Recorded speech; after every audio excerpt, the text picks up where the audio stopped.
Imagine the scene. David, the synthetic android from Prometheus, stands with his usual calm and calculated demeanor. The Beast, one of Kevin's personalities from Split, is pacing the room, exuding raw power and unpredictability. Dr. Phil McGraw, the renowned TV psychologist, is trying to make sense of the situation. Dr. Phil, ever the professional, starts by addressing the Beast.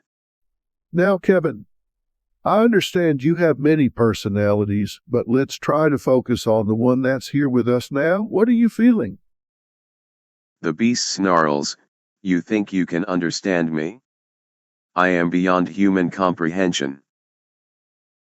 David, observing the interaction, interjects with a hint of curiosity, "Fascinating. The complexity of your mind is remarkable. Have you ever considered the potential of your abilities if harnessed correctly?" Dr. Phil, trying to regain control, turns to David. And you, David, what do you think about all this? How do you see yourself fitting into this scenario? David smiles slightly, "I am merely an observer, Dr. Phil. But I must say, the human psyche never ceases to intrigue me." The tension in the room is palpable, but Dr. Phil remains composed. All right, gentlemen, let's take a step back. We're here to understand each other, not to escalate things. David, can you help us find some common ground? David nods. "Perhaps we can start by acknowledging our differences and finding a way to coexist. After all, understanding is the first step to harmony." The Beast, still wary, seems to calm down slightly. Maybe there's something to what you're saying." Dr. Phil, sensing a breakthrough, smiles. That's a start. Let's keep this conversation going.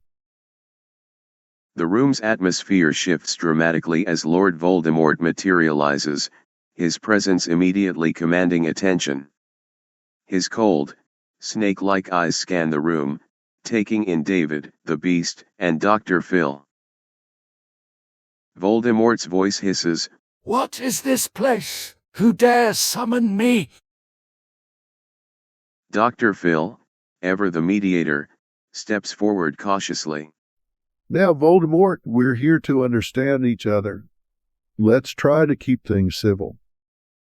The Beast, sensing a new threat, growls, "You think you can intimidate me?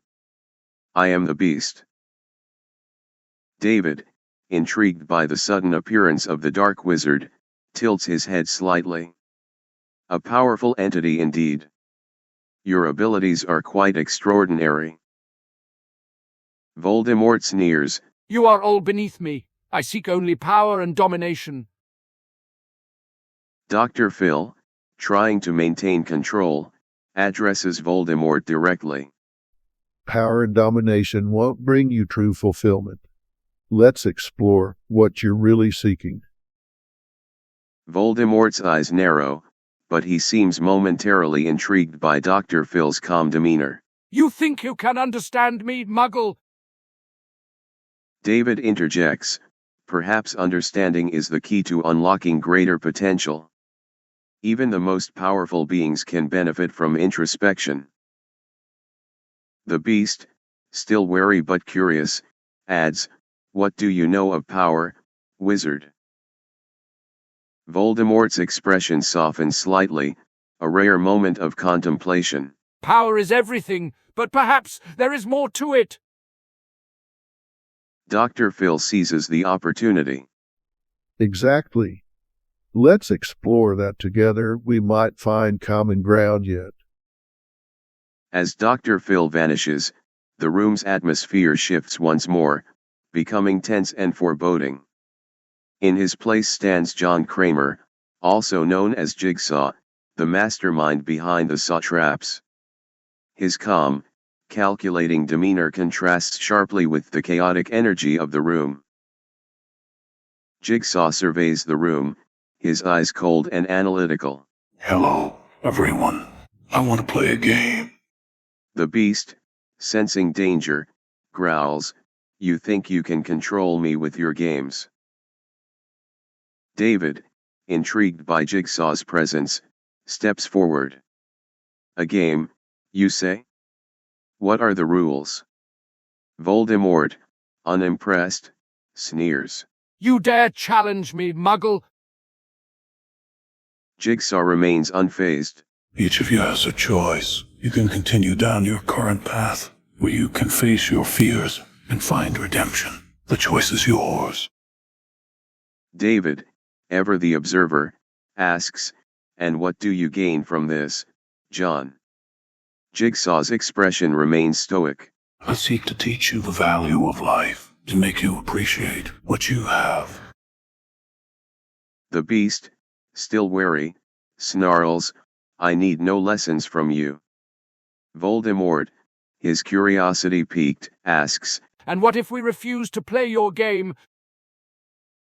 Jigsaw's voice is calm but firm. Refusal is not an option. You must confront your inner demons or face the consequences. David, seeing an opportunity for understanding, suggests, "Perhaps we can learn something from this experience. Even the most powerful beings can benefit from introspection." The beast, still on edge, growls, "I will not be controlled." Voldemort, ever the strategist, smirks. Very well, Jigsaw. Let's see what your game has to offer. The room's tension heightens as Norman Nordstrom, the blind man from the Don't Breathe films, appears. His presence is immediately felt, his heightened senses compensating for his lack of sight. He stands still, listening intently to the sounds around him. Jigsaw, recognizing the new arrival, speaks first. Welcome, Norman. You have survived much. What will you do now? Norman, his voice gruff and measured, responds, "I don't know who you are, but I can tell this place is filled with danger." The beast, still on edge, growls, "Another challenger? This room is becoming crowded." David, ever the observer, steps forward. "Norman, your abilities are impressive. How do you navigate such a world?" Voldemort, intrigued by the blind man's resilience, smirks. A man who has overcome his limitations. Interesting. Norman, unfazed by the various powerful beings around him, replies, "I survive. That's all that matters." Jigsaw, seeing an opportunity, interjects. Survival is important, but so is understanding. Each of you has faced great challenges. Perhaps you can learn from each other. David nods, "Indeed. We all have something to offer. Norman, your strength and determination are admirable." The beast, still wary but curious, adds, "What drives you, blind man?" Norman's expression hardens. "Protecting what I have left. Nothing more." Voldemort, sensing a kindred spirit in terms of determination, says, We all seek something. Power, survival, understanding. Perhaps we can find a way to achieve our goals together. As the tension in the room reaches a boiling point, a sudden, loud crash echoes through the space. The lights flicker, and the ground shakes violently. A mysterious, glowing artifact appears in the center of the room, pulsating with an otherworldly energy. Voldemort, his eyes narrowing, hisses. What dark magic is this? The beast, sensing a threat, roars, "This power, it must be mine." Norman, relying on his heightened senses, takes a defensive stance, ready to react to any danger. David, fascinated by the artifact, steps closer.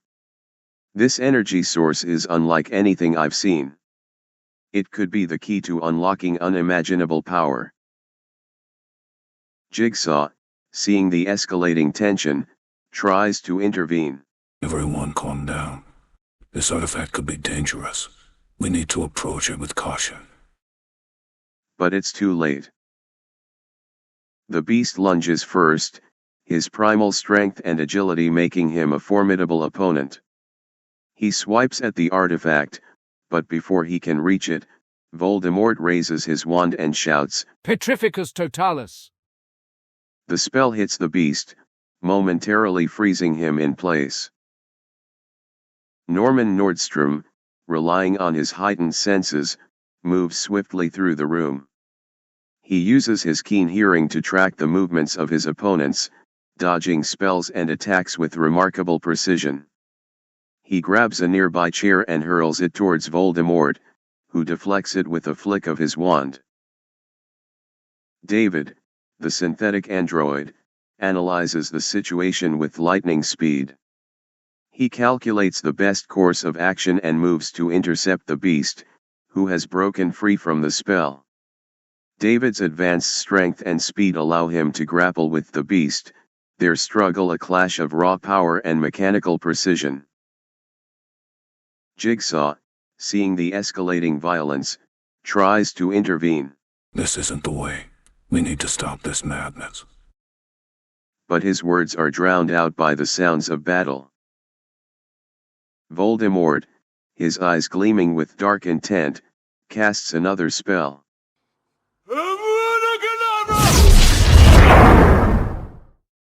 The deadly green light shoots towards David, but the android's quick reflexes allow him to dodge just in time.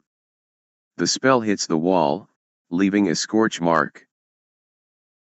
Norman, using his combat skills, closes in on Voldemort.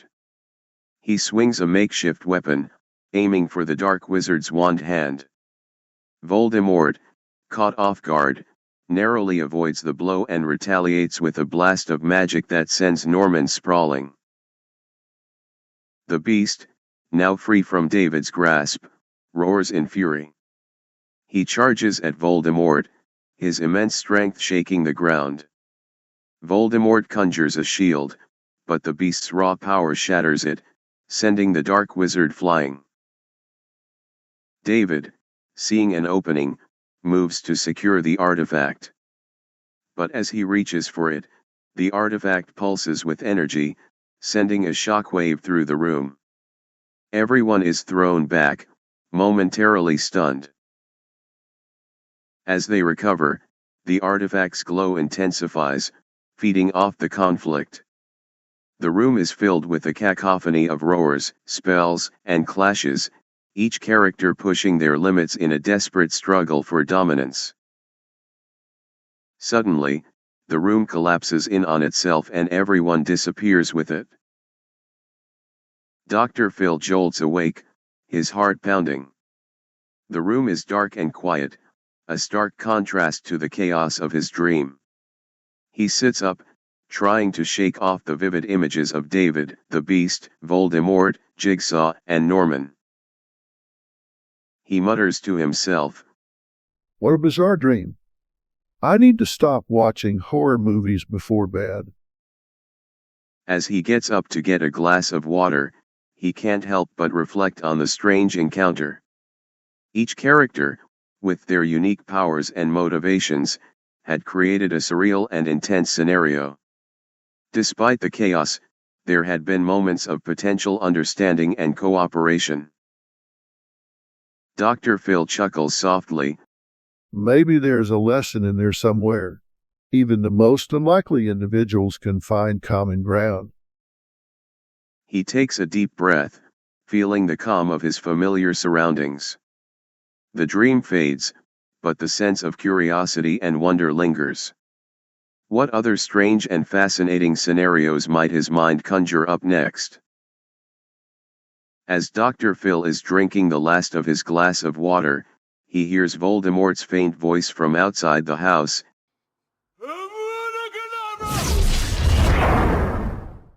And the whole house lights up in a green flash. Creature Studios jolts awake, his heart racing. Ugh, that was a weird dream.